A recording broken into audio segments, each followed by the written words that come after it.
দৌলত যাওঁতে এগৰাকী কণমানি ভাগিনে মোক হাতত ধৰি কৈছিলে যে মামা এইবাৰ সমাজ অধ্যয়নৰ মেট্ৰিকৰ পেপাৰখন খুব টান হৈছে, মোক 10 নম্বৰ এক্সট্ৰা কৰি দিব লাগিব।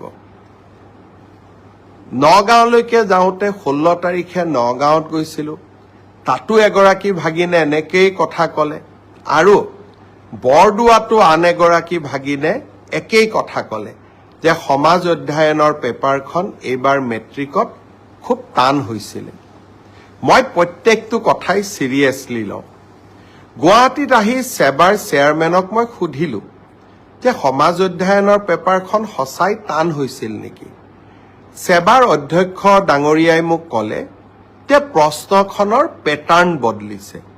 যোৱা বছৰো প্ৰশ্নখনৰ পেটাৰ্ণ বদলোৱা হৈছিল আৰু এইবাৰো পেটাৰ্ণটো বদলোৱা হৈছে যাতে ছাত্ৰ ছাত্ৰীসকলৰ জেনেৰেল নলেজৰ পৰীক্ষা সেবাই ল'ব পাৰে। ব্যৱস্থাটো আদৰণীয়, কিন্তু যদি মোৰ ভাগিনবিলাকে আকৌ মেট্ৰিকত ফেইল কৰি যায় তেতিয়াহ'লে কেনেকৈ হ'ব? সেইটোতো হ'ব নোৱাৰে।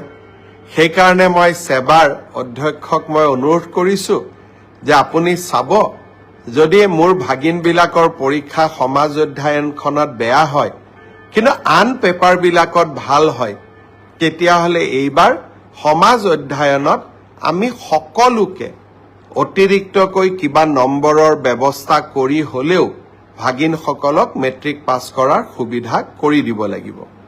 তেখেতে মোৰ অনুৰোধক বিবেচনা কৰিম বুলি প্ৰতিশ্ৰুতি দিছে, আৰু সেয়েহে ময়ো ভাগিনসকলক ক'ব খুজিছোঁ যে সমাজ অধ্যয়নৰ কাৰণে আমি আৰু চিন্তা কৰিব নালাগে, সকলোৱে মিলি চেষ্টা কৰিব যাতে আমাৰ পৰীক্ষাটো আমি ভবাৰ দৰে নহ'লেও আমি যাতে কিছু হ'লেও অতিৰিক্ত নম্বৰৰ সুবিধা লাভ কৰিব পাৰোঁ।